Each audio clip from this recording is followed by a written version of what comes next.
What's up, everybody? Welcome back to another episode of the BlockHash podcast. Today, I am joined by co-founder Benjamin Brandall of Decent Lab, where he'll explain what Decent Lab is, how they're building tools to unify and liberate your on-chain data, and this idea of composability around web3.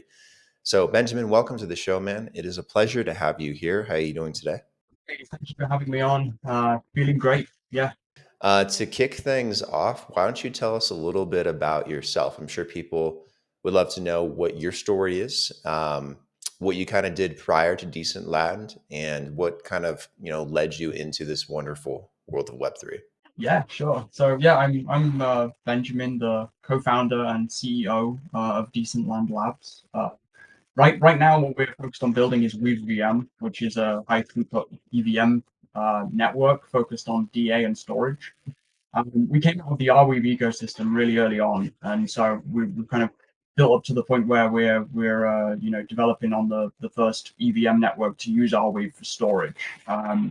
You know that that's sort of our focus is how can we open up the primitive of Arweave storage to like the widest possible number of ecosystems. Arweave is how I got into crypto, like actually through no no sort of pump or dump tokens or any sort of financialization, anything like that. I was just very much interested in like how it can solve the real problem of permanent scalable storage, like intergenerational storage. So yeah, my story is that I kind of came into the space from a B2B SaaS background. In about 2018, I was working as head of growth at Chameleon, which is a B2B SaaS product for UX improvements inside web apps. Um, on the side for that, I was working also on a print magazine, just for fun, that dealt with digital culture. I was writing a piece for them about preserving lost media, uh, and actually ended up interviewing the founder of Arweave, Sam Williams, Oh, nice. for a quote in the piece, about how Arweave could be a solution to that. Um, at like some context on why I kind of cared about that anyway. Like at the time, I was living in Latvia, uh, which has it got the internet a lot later than everyone else because of the Soviet Union, and Hmm. because of that, like the media there is very much like analog and all over the place. Like what do you call them in the US? I don't know. You call them charity shops, like junk shops, Sure. or in like the back of your grandparents' wardrobe or whatever, like on VHS tapes. There's literal lost media. And so I was at the time like on a personal mission to collect and archive rare Latvian films, music, and things like this that wasn't available online. And so yeah, it was kind of symbiotic for me to have discovered Arweave at that time as a way to do it. My room, my home office at that point was like full of servers and hard drives and stuff Hmm. and VHS ripping machines and things like this. But yeah, so I kind of came into it from like a archiving and preservation mindset. Uh, yeah, I joined the first Open Web Foundry hackathon, building social on top of Arweave with my co-founder Rani. We got a bit of pre-seed funding from that hackathon from Arweave, and I, perhaps foolishly at the time, quit my day job like immediately. I didn't realize that it would work out. But, we've gone on to raise, we've gone on to do all right for ourselves. But that initial part, maybe looking back, I probably shouldn't have quit my job so quickly just after that. But yeah, that's sort of the context and the background. Was that the main motivation you'd say for Decent Lands and why you wanted to kind of start it up kind of from that background, that perspective with what you were doing? Yeah, I think like the first sort of aha moment was like, oh, storage can truly be permanent, distributed forever. Why is this primitive not like opened up to the wider world? Like, the standard at the time and still is like cloud storage where you pay, and if you stop paying, then they delete your files, right? It's like there's a lot of ways that can go wrong for storing stuff. Or you put it on a hard drive and lose Yeah. it. So you put it on a hard drive and hard drive wears itself out in in 10 years or something like this. Like, are we specifically built to address like that issue of permanent storage. And so the more that I learned about Web3, I was kind of naive at the time. I was thinking, let's do a social network, and that didn't pan out exactly as we thought it would do. But what we learned at the time was like Arweave is a really powerful primitive, but it doesn't have native capacity for computation or interoperability with basically anything else. Like it's on its own island. And so like the mission kind of changed from let's build an end user app to let's build like infrastructure that exposes Arweave to other things because it really needs it. And so then it's sort of shifted to composability. That vision comes from those early experiences where we felt like Arweave had been held back by lack of like native interoperability with the chains that are where the users and the money actually live.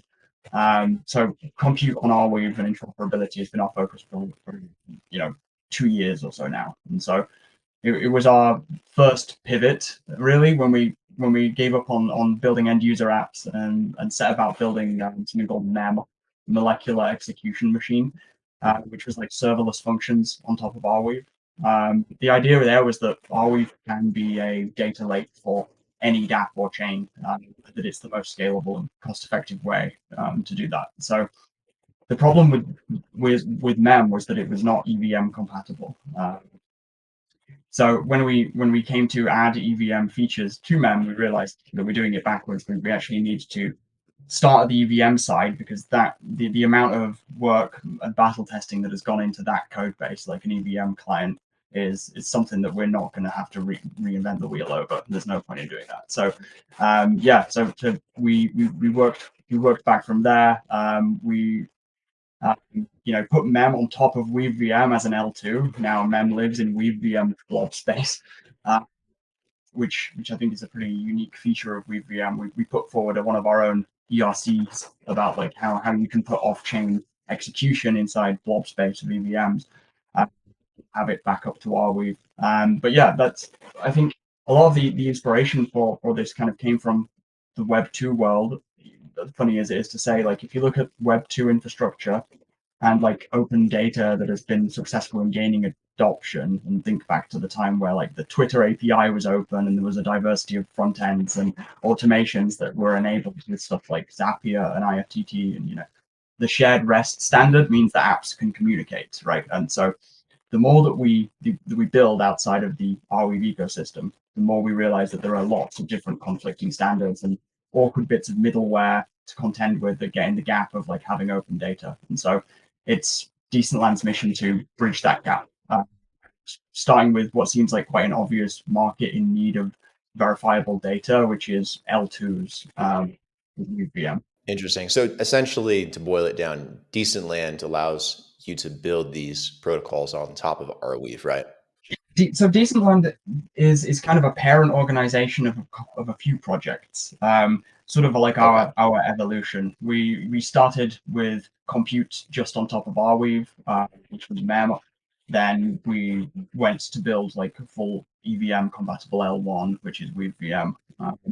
So yeah, I mean the mission really being like let's use Arweave as a storage primitive and let's allow computation on top of it that's interoperable with a variety of different chains, because storage is a huge problem for blockchains. Like it's so expensive, and blockchains are starting to also not care about it. Like EIP 4444 means that Ethereum validators have to delete all data.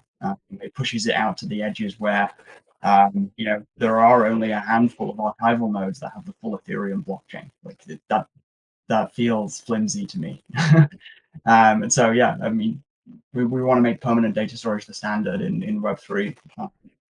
Otherwise, we're not really in much of a better place than we were in Web2. And then you're doing that through WeaveVM, molecular execution machine. Can you talk about some of those in a little bit more detail to kind of give people an example of what some of those protocols look like? So WeaveVM was sort of founded to solve the bottleneck in EVM storage and DA. One of the biggest problems that an EVM network inherits from Ethereum is like its lack of concern for what happens to on-chain data once it's settled over the long time. If Ethereum really wanted to make it easy for everyone to run a validator, so by reducing hardware requirements down to the point where you don't need any storage on the disk whatsoever. They're dealing with ledger bloat, but they're also making it so that all those terabytes of historical data are pushed off to nodes that have no incentive to save it or to serve it. And so WeaveVM is built, for this coming generation of like mega rollups, like mega E monad rise, things like this that we're already starting to see to a degree, like come online. Um, when they do, and when they do pick up adoption, they're going to be churning out so much data that it's going to be very expensive for them to settle that onto the Ethereum L1, which costs hundreds of dollars per megabyte. Our Weave costs a cent per megabyte or less, right? And it has protocol level guarantees for 200 years of permanent storage. So that's kind of the thesis is EVM chains need storage. The base protocol is trying to actively do away with it. This is like putting them at risk of centralization. It's also meaning that L2s are overpaying for storage because it's such a premium inside layer one. Blobs are temporary.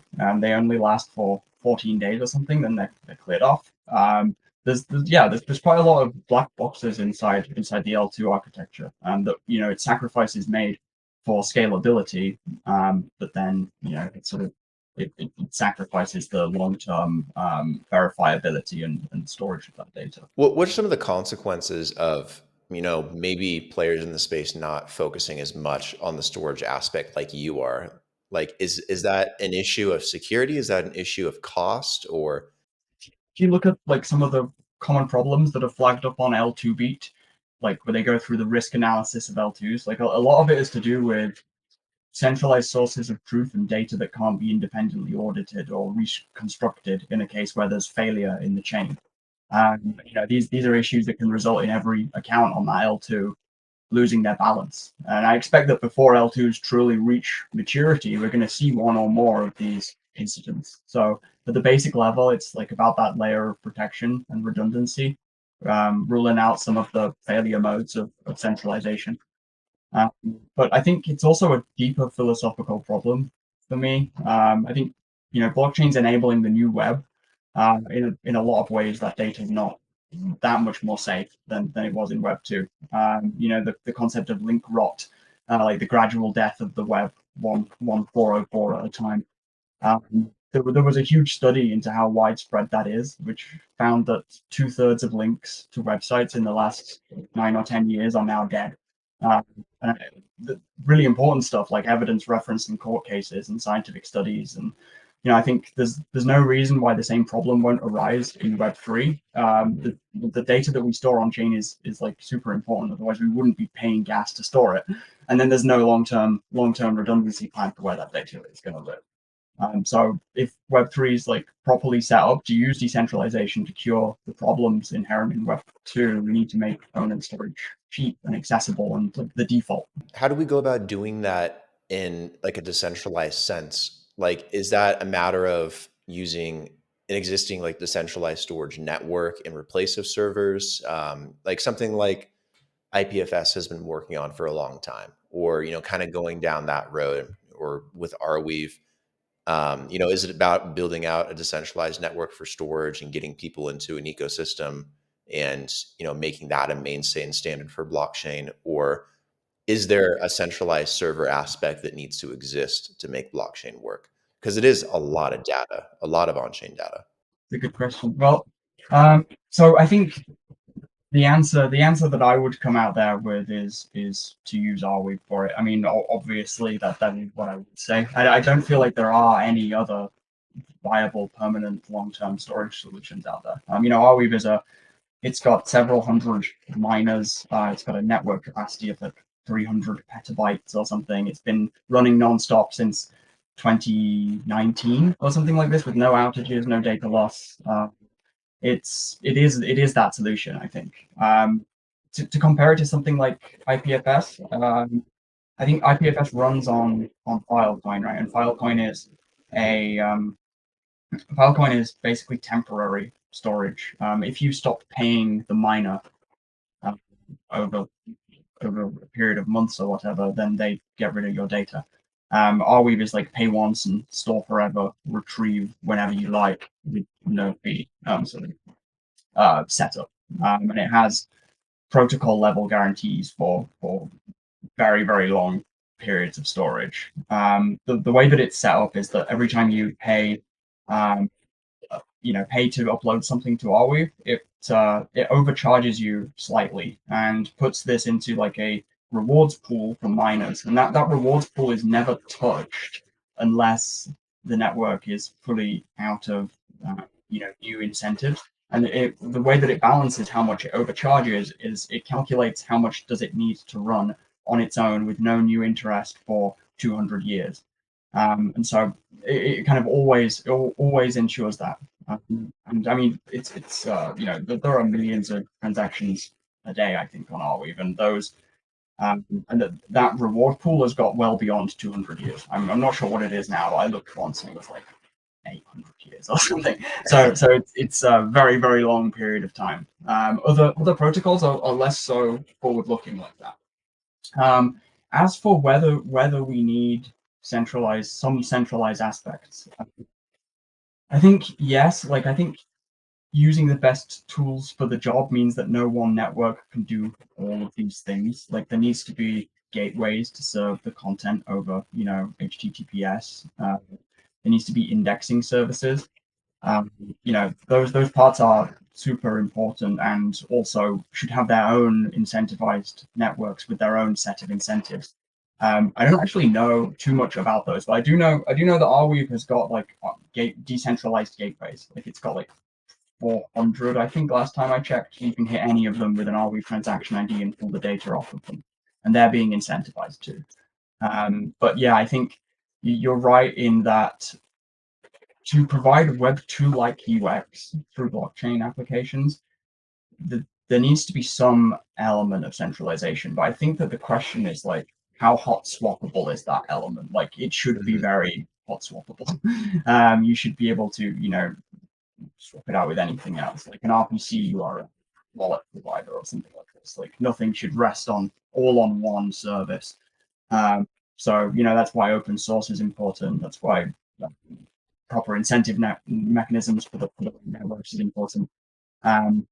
But yeah, I mean, on the storage side, I think that there isn't any network that does it like Arweave does. Do you think that there's any blockchain ecosystems that are doing a bit better of a job at this than others, or do you think this is something that plagues the entire space? Despite not having incentives for it, I think that the general social layer of Bitcoin is doing a pretty good job with it, because people like running full nodes for no incentives whatsoever. Like they they just enjoy the fact that they can operate and have full self-sovereignty over their own Bitcoin infrastructure. I think that that's probably like its own failsafe. A lot of people have downloaded the whole Bitcoin ledger. It's not even that big, right? And they run it off of an external hard drive attached to something like a Raspberry Pi, right? Just so that they can say that they're like running their own thing that can post transactions to the network and they're not having to go through third parties. I think it's like it's a matter of philosophical guide for them. Yeah, Bitcoiners are religious zealots in the space. Yeah, and it will do them well. They'll survive because of that. Like a lot of things like that. Yeah. But yeah, no, Solana has been historically very aligned with Arweave. There have been projects that look to like archive the whole Solana blockchain on Arweave. A lot of the Solana NFT minting like tools use Arweave by default rather than IPFS. Something about it, even the price action of Arweave and Solana move similar. I don't know what that is. It's like some kind of kindred spirits. But yeah, there's no hard partnership between the two. I'd say like the area that needs it most is like L2s. That they're probably like the flimsiest, and so that's sort of where we're targeted. So what's next for Decentland? Are you guys working on any new protocols or the things that you guys are hoping to roll out in the near future or going into 2025? Or what does your roadmap kind of look like? Yeah, I mean, right now we're fully focused on the WeaveVM side of things. We went live with the WeaveVM testnet just a couple of weeks ago. We're almost at, I million transactions now, most of which are from L2s settling their ledger data using us for storage. We went live like last week with Metis. They're one of the only L2s to use a decentralized sequencer model. And so for them, decentralization and independent verifiability of storage and data is really important. So we just went live with them, governance passed for that. And we're basically looking to replicate that success and get more EVM chains on board using us for storage. Because we think, a proper hard drive for blockchains is a primitive that hasn't really been widely exposed yet.